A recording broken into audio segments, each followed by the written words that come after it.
welcome back to Monday Night Lights. We are coming off an off week because of some technical difficulties. My laptop just decided to shut down. I had to send it to get a bunch of stuff replaced. But that's neither here nor there. We are back, and I'm alongside Lewis Schaefer, Tim Hoffmeister once again. Kind of feels like the All-Star break. We took a week off, and now I'm ready for this week. Yeah, and we know who would be the home run derby winner. Myself, I'd be hitting bombs. So maybe I'd be like Mike Trout. Maybe I'd be hitting for the cycle in 2 All-Star games combined, and then I'd be winning back-to-back MVP awards. Who knows?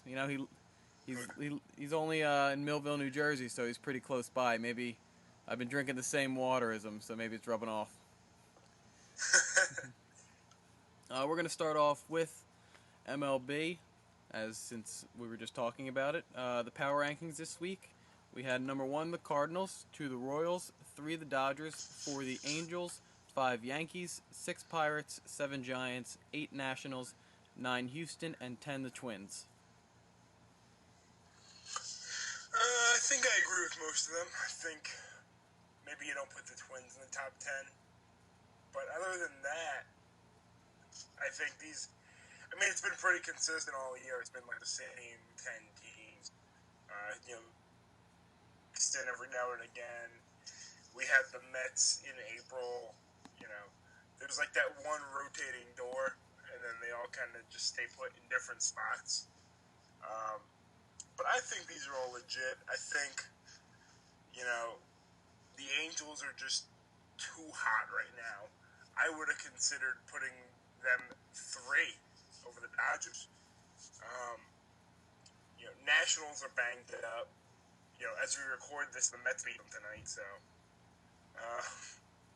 The Giants are the Giants. Houston has continued to be good, despite Anaheim getting hot.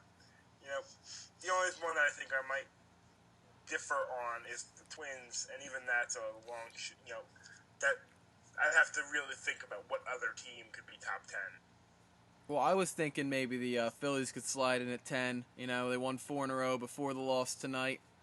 A little upsetting because it was Aaron Nola's debut. We'll get to that a little later because I was very excited about it, like most Phillies fans.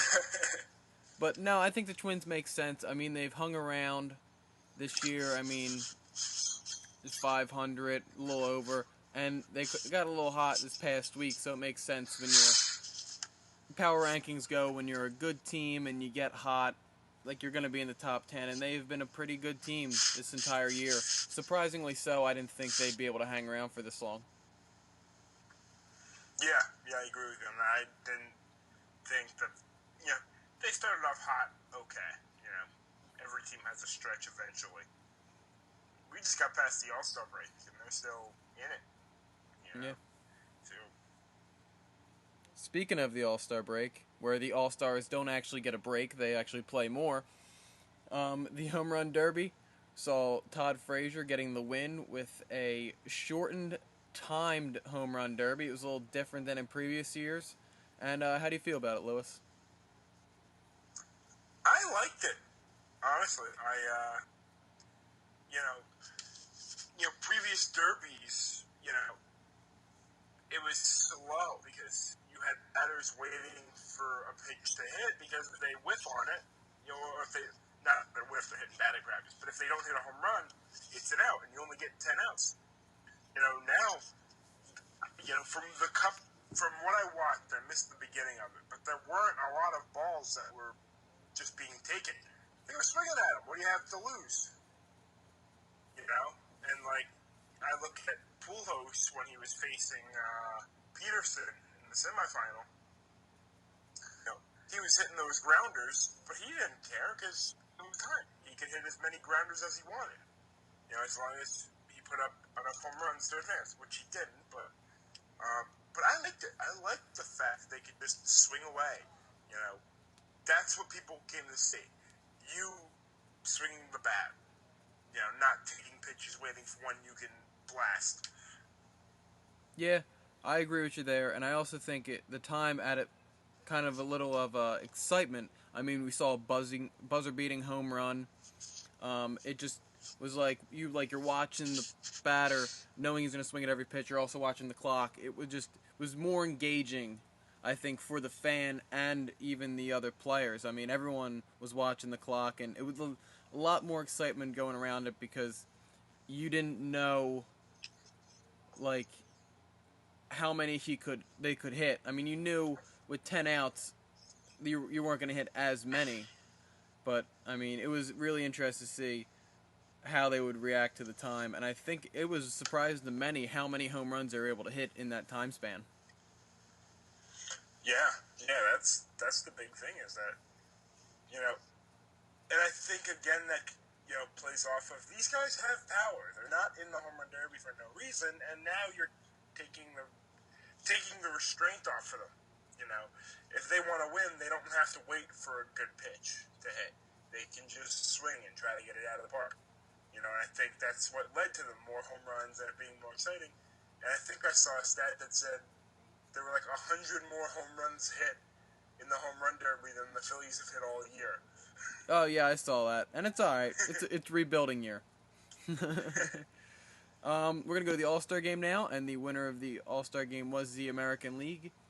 Mike Trout continues to make history. He became the first player in 38 years to homer leading off an All-Star game, and then became the first player to take home the All-Star game MVP award 2 years in a row. Yeah, and on top of that, 4 All-Star games, and he's hit for the cycle.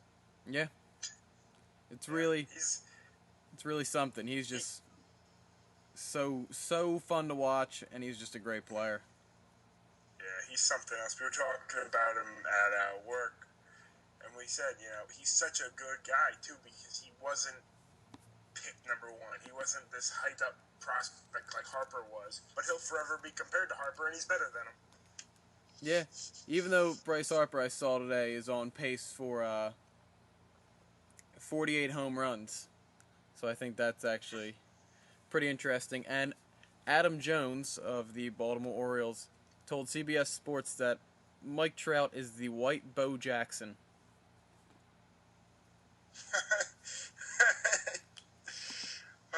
Jeez.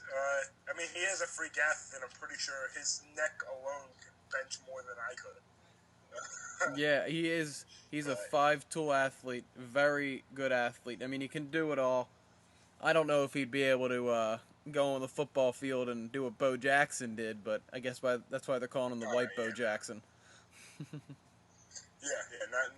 the other sport ability, but he's just athletic. Yeah, very athletic. One thing that I think was the best part about the All-Star game was the franchise for the pregame rituals, bringing out the 4 best living players, even though there was some controversy with who it should have been. I didn't have a problem with it, but some people were thinking Barry Bonds.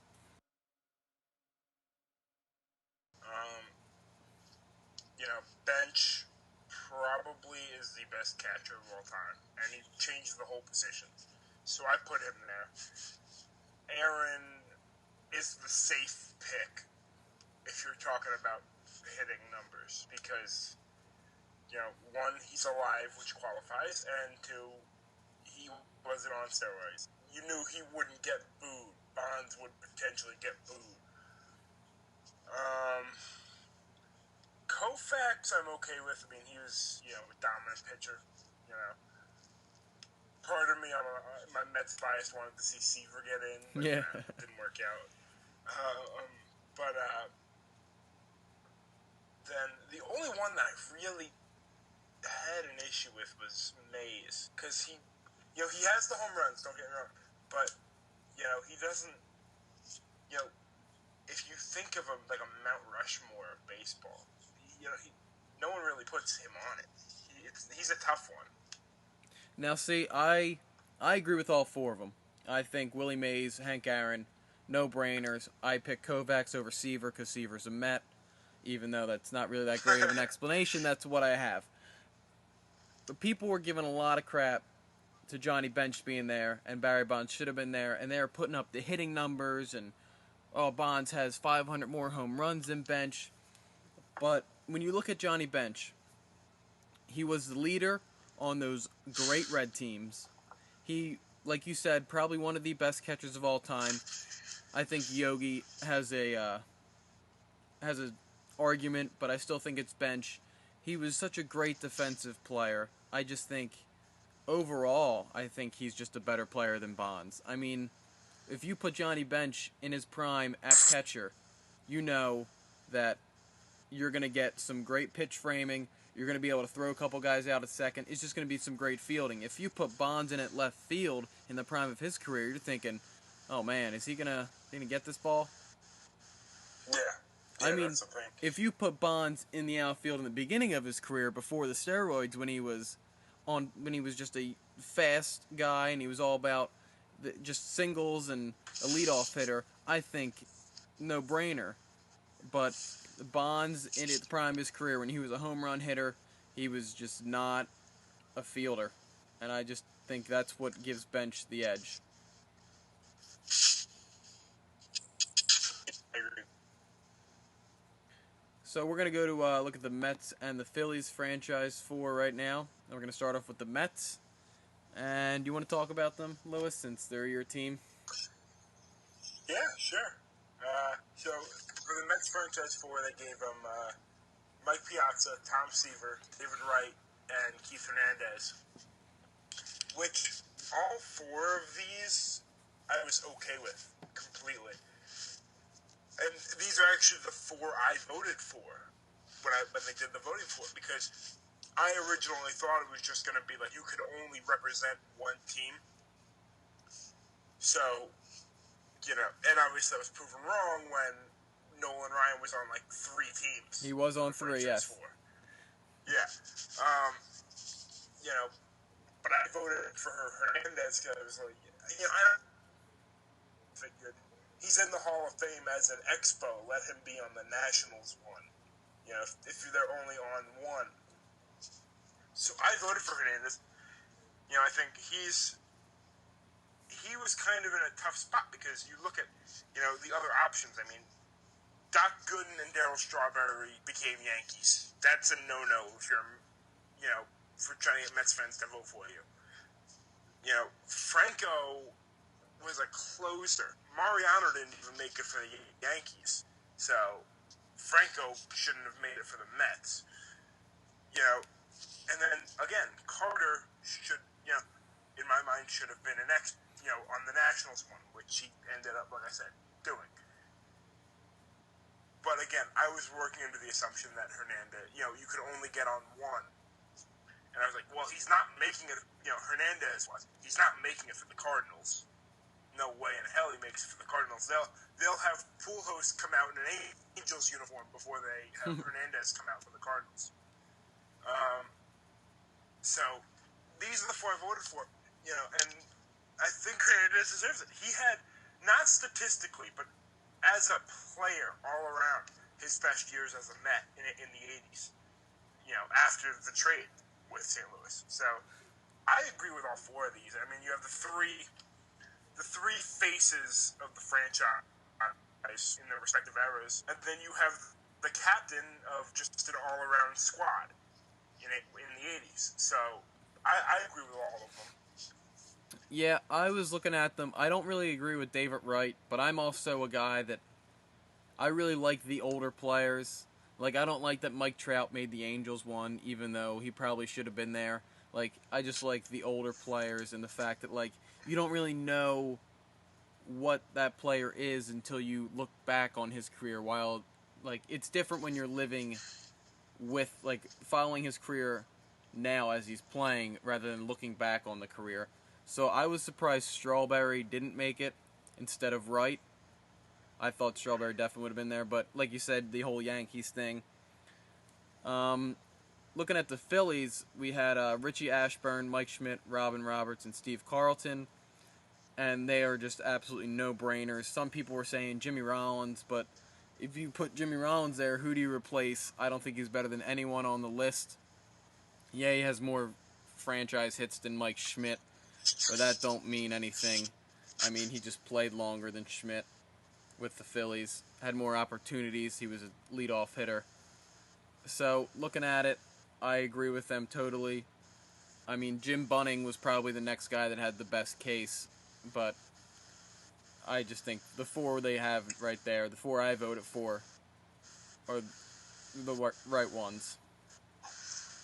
See, do you remember who the 8 were for the Phillies? It was Robert, Ashburn, Schmidt, Roberts, Carlton, then it was Rollins, Jim Bunning, and then I'm thinking it was, I think, Utley, and Chuck Klein.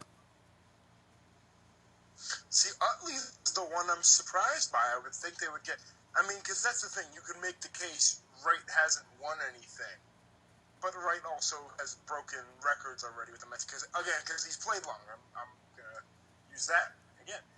But Utley's won a World Series with you guys. I'm surprised Utley didn't get in and because of the type of guy he is for Philadelphia too. Yeah, I would think if I was able to see the voting, like the percentage they all got, I figured Utley would probably be the closest one. But if you ask any Phillies fan, if you would just walk up to them and they had no recollection of the franchise four or like the voting process and who was up for it, and you just asked them who's the 4 best players on the Phillies or like ever to play for the Phillies, they would probably say Ashburn, Carlton, Roberts, and Schmidt. I mean, we have a whole alley named in the Citizens Bank Park for Richie Ashburn. He's just folklore. Him and Roberts are folklore because most of the people alive right now that are into the Phillies, other than the older generation, didn't really see those guys play.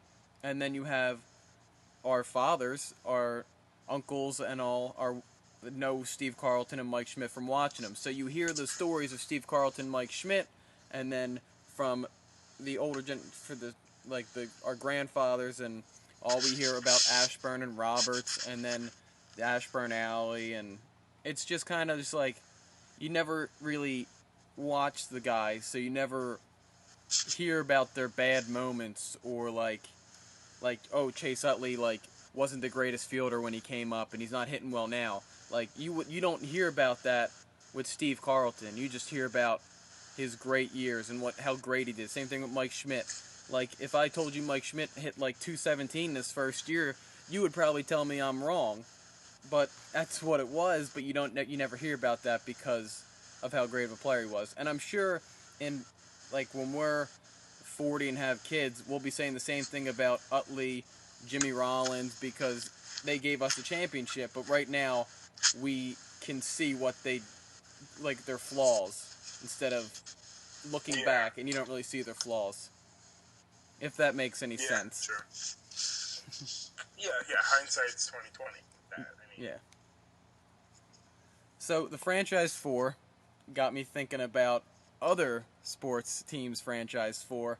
So I'm going to ask you, Lewis, your franchise 4 for your other 3 favorite teams, the Knicks, the Giants, and the Rangers. All right. Let's see here. All right, so I'll start with the Giants. That might be the easiest one for me to do here. I'd have to go LT, Sims. I put Eli in there, and I'm trying to think. Probably Strahan. That's a good pick. And then, I couldn't. I was stuck between Banks and Strahan. I wasn't sure. For the Knicks, let's see. Start with Ewing. Gotta go Ewing. He was a beast. Yeah, that's the easy one. Probably Frazier.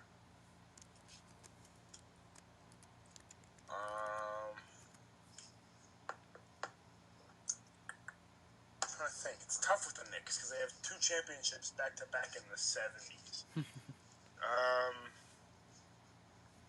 Probably Bernard King and Charles Oakley.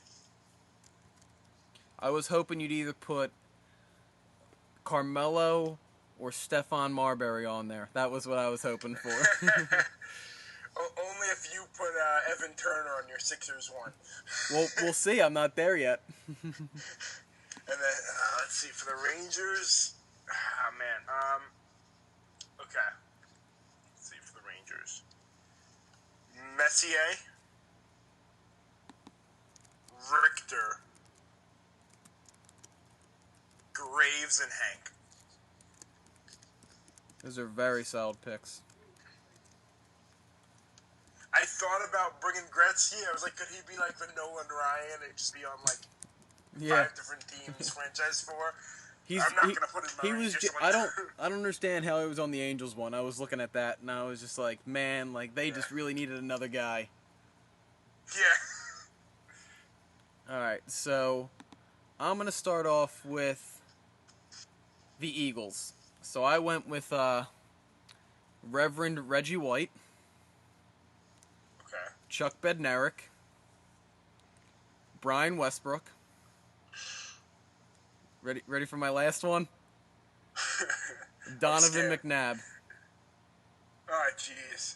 Now see, people are going to have the same reaction when they listen to it, but Donovan McNabb is the best quarterback in Philadelphia Eagles history. See, I'm not... I'm about the Eagles. I'm surprised Westbrook got in and not Dawkins. That's what I want an explanation from you about. That was a tough one. The reason I picked Westbrook instead of Dawkins is because I think Westbrook impacted the game more than Dawkins did. Yes, Dawkins was probably the best safety we've ever had in Philadelphia. His numbers are tired. I love him dearly because he made me want to play defensive back. He was my inspiration. But looking at the game, Westbrook caught the ball, ran the ball, returned the ball. He did everything. And I just think the fact that Westbrook was able to affect the game in so many ways, and he did affect the game in so many ways, made me put Westbrook over Dawkins. Okay. Alright. I just wanted an explanation. But if Brian Dawkins does listen to this, I will make sure I change it just for him. Because he scares me. Yes. He might just, like, pray to you or something. Yeah. I'll tweet at him and be like, hey, if you listen to the podcast, just give me a heads up so we can re-record it. So you don't kill me. Yeah. I'm going to go with the Flyers next. I have Bernie Parent, Bobby Clark, Bill Barber, and Mark Howell. Okay, solid picks. Yeah, very, very, very hard. Because they had very good teams. I definitely had to go Bernie Parent. You have to go a goalie if you're looking at franchise 4, I think. So I picked the best goalie in history. Best goalie we'll probably ever have because the way it looks anymore. Bobby Clark. Kept Bobrovsky. Yeah. I mean, he's not doing that great in Columbus anyway, so. Bobby Clark, he is the staple of the franchise. When you think Philadelphia Flyers, you think Bobby Clark, so you had to pick him. I picked Bill Barber over Tim Kerr and Rick McLeish, mainly because he played more games. I was looking at the fact that they weren't there for as long as Barber, so I like the fact that he played over 1,000 games with the Flyers, and then that gave him more points, goals, and assists overall as well, so I picked Bill Barber. And then I feel like I had to go defense, and I feel like if Pronger would have brought us the cup in 2010 and actually played a little longer, I probably would have won him, but Mark Howell, best defenseman in Philadelphia Flyers history. Offensive and defensive wise, I think. Yeah, I think, those are all solid. I mean, and you make a good case for all of them, and the more I think about it, Giroux's just not there yet. Oh, no. I mean, I would put Lindros before Giroux. Yeah. So he's too inconsistent for me, getting way too overpaid. I mean, we'll have to see what he does, but he could really change my view if he steps up and gives me a cup, but we'll see. Anytime soon. Yeah. Now the Sixers. This one was a very, very tough one for me. I mean, actually, it was probably the hardest one, just because there was a lot of good players, but like when you look at the players at the top, there's not like they're very close knit. Like there was about 5 players I was thinking about. I narrowed it down to 4. I mean, I had 5 players, and it was tough to narrow it down to 4 because they were so close and they affected the team so differently. But I decided to go with Dr. J, Wilt Chamberlain, Allen Iverson, and Charles Barkley. Really? Yeah. I mean, the first 3 make complete sense. I mean, they're the best 3 players who ever played with the Sixers. But, I gotta admit, he hasn't played a game, and I was thinking Okafor was gonna show up in your franchise. No, not a chance. I was stuck between Charles Barkley and Moses Malone. And Moses Malone... Yeah, I was thinking Moses would be yours. Yeah, you know, faux. I love that. Even though it wasn't actually faux. We lost a couple games in there. I think we lost, was it 1 game or something like that? Anyway, that's not the reason I left him off. The reason I left him off is because Charles Barkley was here longer. I think he didn't really have much help when he was here. I mean, it kind of relied on Charles Barkley, and we're going to see where he takes us. And Moses wasn't here that long. I mean, thanks for the chip, Moses. Thanks for the catchphrase. But franchise 4, it's got to be Barkley. Yeah. Just hopefully you were to play before his talents got stolen. Yeah, before the whole Space Jam thing, you know. Aroldis Chapman. He is an all-star, and he's now the fastest man to 500 Ks. Yeah, he's ridiculous. I mean, yeah, you don't get to see a lot of Cincinnati games, but the fact that with ease he can get up to like 107. Yeah, it's actually pretty nuts and pretty scary. I remember when I would be playing baseball, I'm thinking like, this kid's throwing like 75. I was like, I don't know how I'm going to catch up to that. Think about this dude's throwing 110. Like, there's no way. Like, even if you want to try and hit it, like, you probably aren't. And if you do, your bat's probably just going to shatter. Yeah, probably. Or light on fire. Another player who had a good amount of strikeouts tonight, but not 500. I think it was 6, if I'm not mistaken, was Aaron Nola. The savior of the Philadelphia Phillies, 22 years of age, made his debut tonight in a 1-0 loss to the Tampa Bay Rays. I guess we're going to have to address my tweet from today, aren't we? We're going to address a lot of tweets because you were on Twitter tweeting your Mets stuff against the Phillies stuff, and I'm on Twitter tweeting my Phillies love because I just can't get enough of it. I mean, Nola's going to be good, but, I mean, Syndergaard might be our 4th pitcher, and he's better than Nola. Hey, you never know, man. We got Nola. Morgan's pitching well. We might have a little rotation here, depending on what we get for the Hamels deal, if we trade Hamels, because we might be able to compete soon enough. Yeah, okay. One of my tweets today was, as you put on the Mets hat. Nice. One of my tweets today was that top half of the first inning was the most exciting inning for the Phillies fans since the bottom of the 9th in the clinching game of the 2008 World Series. I then tweeted that was probably a bit of an overreaction, but I don't think it actually was. I mean, looking at just watching that game and just seeing the movement on the pitches and just seeing the outline of what can be an ace and just having nothing to cheer for the Phillies for the past 3 years, I think this was probably the most exciting since the 2008 World Series, since that clinching inning, since that last strike to Eric Hinsky. I think that was probably the most exciting thing. Yeah, I mean, I trust me, I understand what you're saying. I mean, we called up Harvey and, or hell broke loose, but I think at the same time you have a situation where it's exciting. You don't know what he's going to do. I mean, he might just be one start and he's a bust. He might be an ace. And that's the fun part with when they call a prospect is to watch and follow it and see what is going to be interesting to me is that they called him up so fast. I mean, they drafted him last year, didn't they? Yeah, I mean, it was in the June draft. I mean, I think it was like a day after his birthday he was drafted. I think it was June 5th. And he's up, because I'm trying to think when he started spring ball. I think he went right, I think it started in like July or something. Or no, it was after, I think it was like July around when he went to single A ball. And then like a year later, he's already in the majors. Yeah. I mean, he had like I mean, a it's 2.38 ERA in the minors, so it's not like he was like he never showed struggling, but still it was like they didn't even like give him like any time. But I don't think he wanted time, if that makes any sense. Like coming out of college, LSU, a very highly touted school, and college baseball is actually very good talent, as you see most college pitchers coming out and having huge impacts.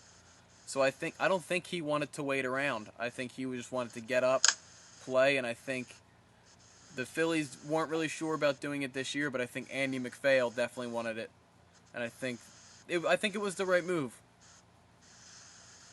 yeah. I mean, I think it was too. I mean, you have a situation where you know he was probably in line for a call up regardless. Come August 1st. I mean, someone's got to fill the rotation spot if Hamels is pitching elsewhere. And you might as well just get as much use out of him as you can. The issue, though, becomes, and again, me as a Met fan, I've dealt with this for how long with the pitchers, is having to sit there and wait sometimes because, part of you doesn't want them to come up because if they come up, then the Major League service time starts ticking, and then if it hits 6 years without a deal, they're a free agent. And you might have prospects just starting to get ready, but I think, in a situation like Philly where the money's good, it's not like the Mets where they have to be frugal and, sign Michael Kadire and hope that it pans out. They can afford to call this kid up, see what he's got, and you might have, like you said, a potential ace. And that's like I said, that's the excitement. Is what is this kid going to do for us? Yeah, I agree with you. And if you asked me in the beginning of the season, I'm pretty sure we talked about it on the air at school. I would say, no, don't bring him up. He's not ready. And then he tears it up in the minor leagues, both AA and AAA, has a 2.38 ERA or something below that.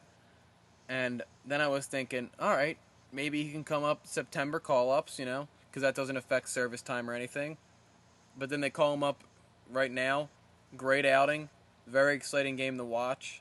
And I think it was the right move. So it goes to show you that I don't know everything.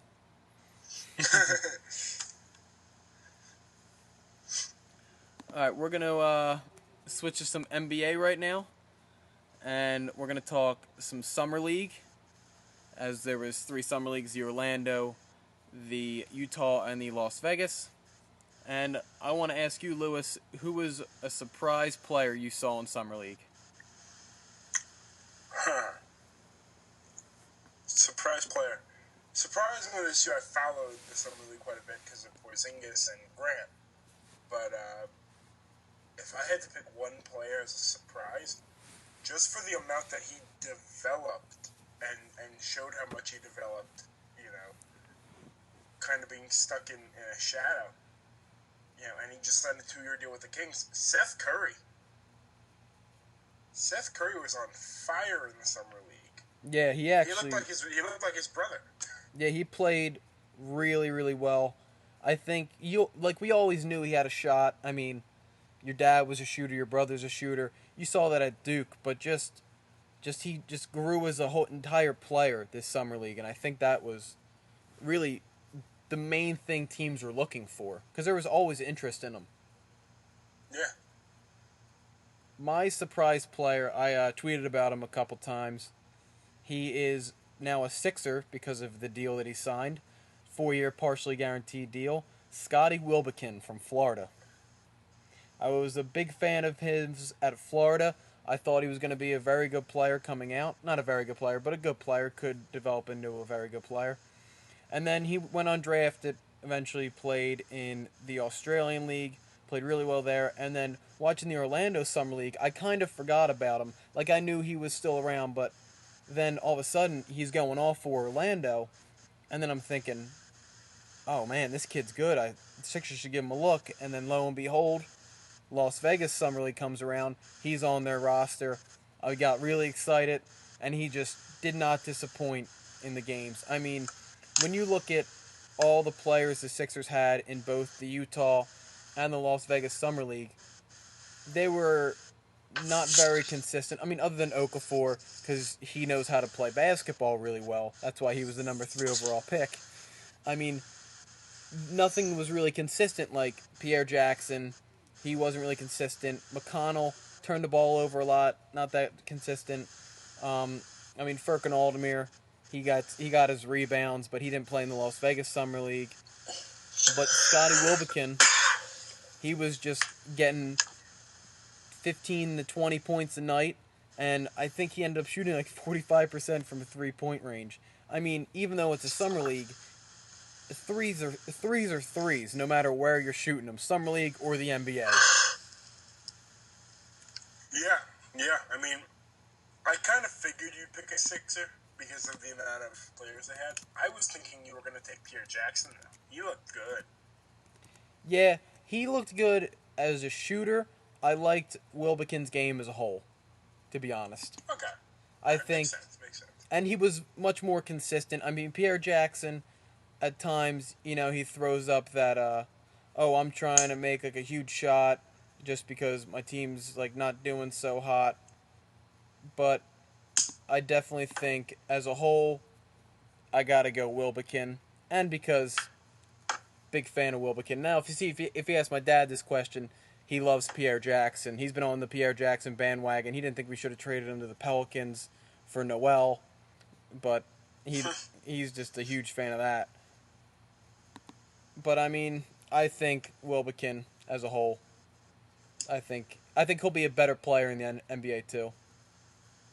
Yeah. Well, he's got the size. Yeah, Pierre Jackson's vastly undersized. Mm-hmm. I mean, Pierre Jackson's gonna need his speed.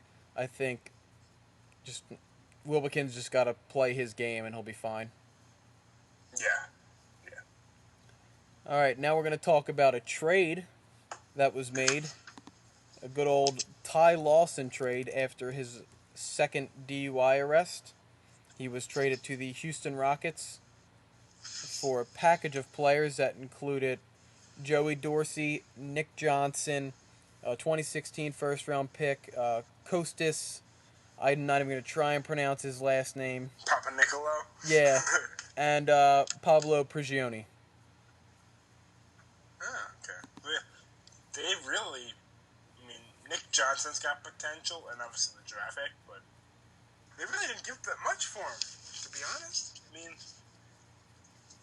Yeah, that's the first thing I said when I looked at it. I was in Wawa.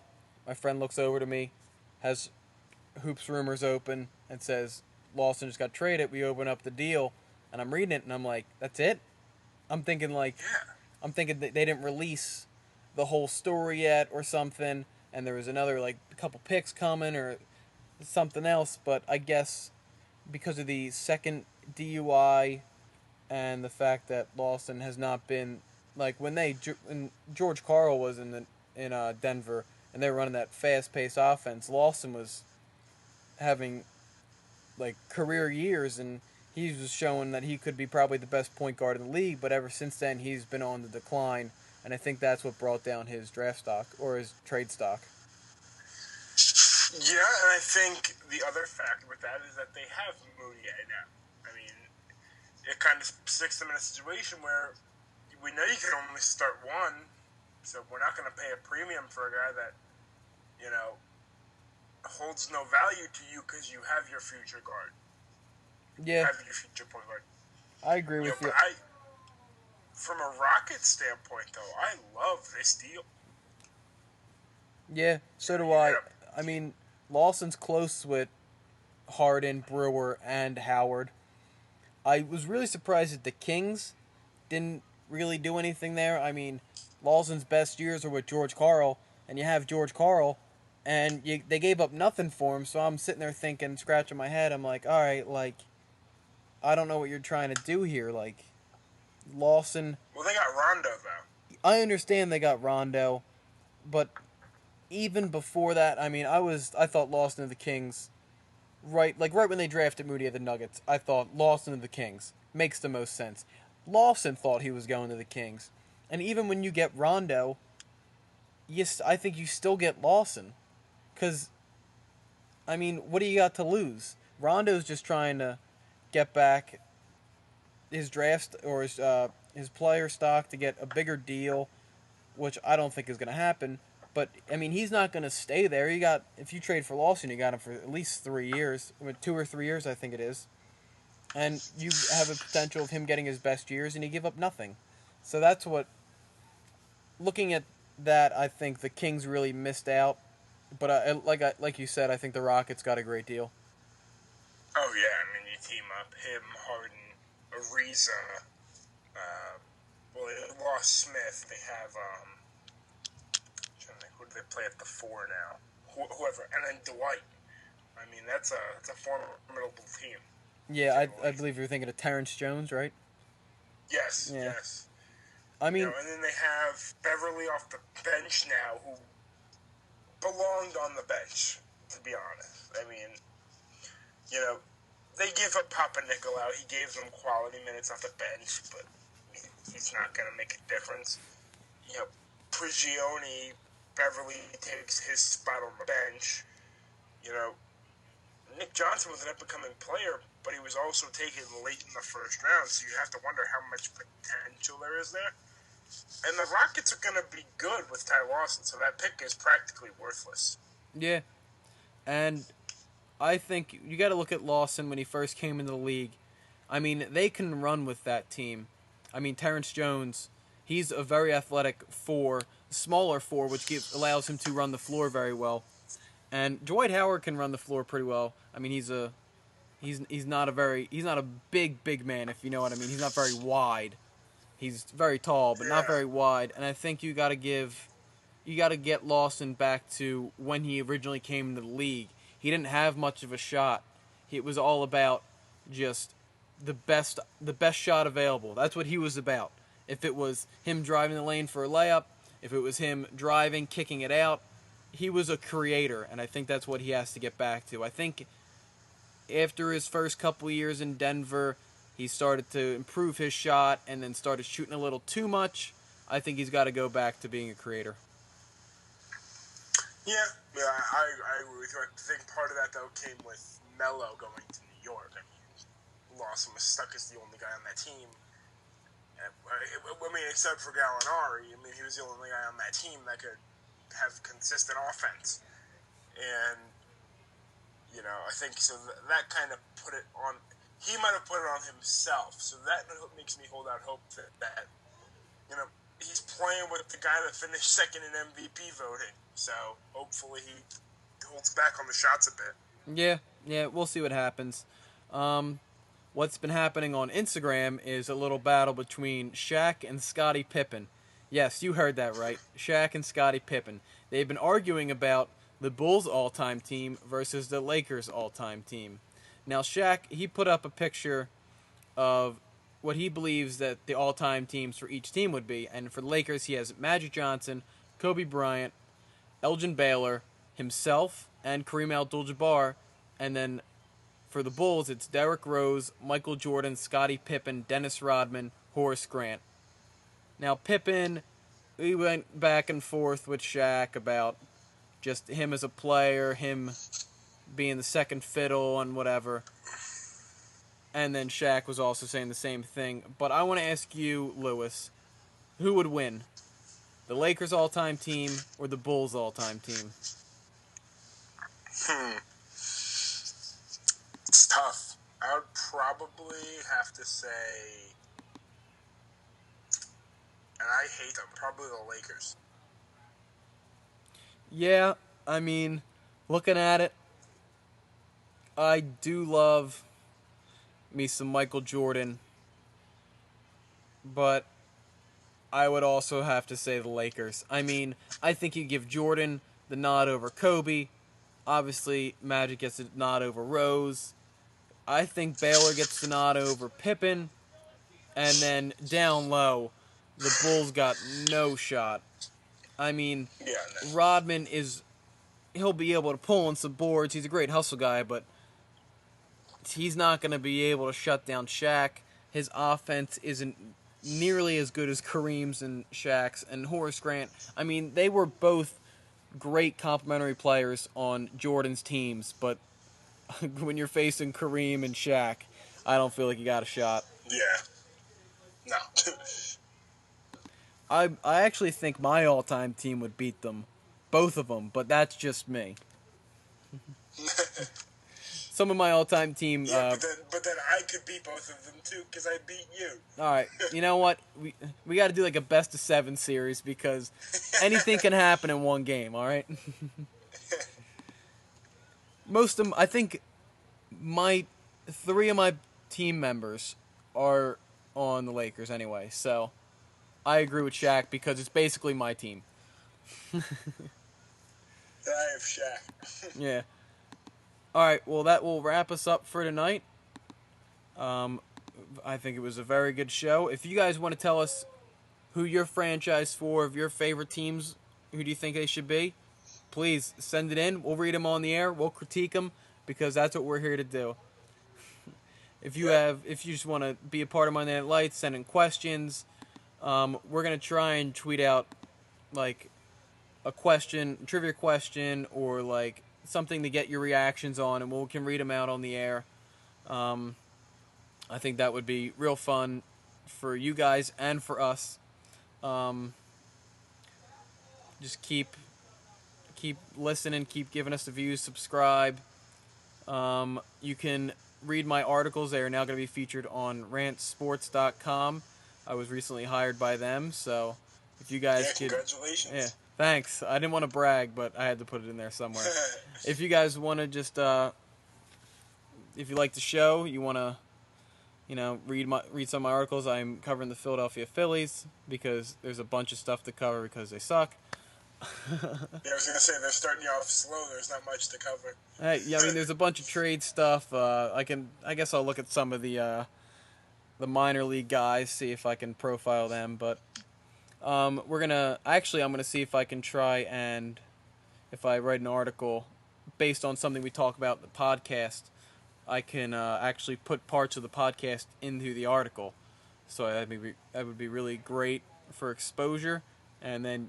Yeah. The listeners right now can brag that they were the first ones. They were the first ones to discover this podcast. With this since day one. Yeah, they day oneers. They can make up a name for their following group. It can be a real great thing. Yeah. It'll be fun. All right, that wraps us up, guys. For for Louis Schaefer, I'm Tim Hoffmeister. I always screw that up. One day I'll get it. You listen to Monday Night Lights. Thanks. See you next week, guys.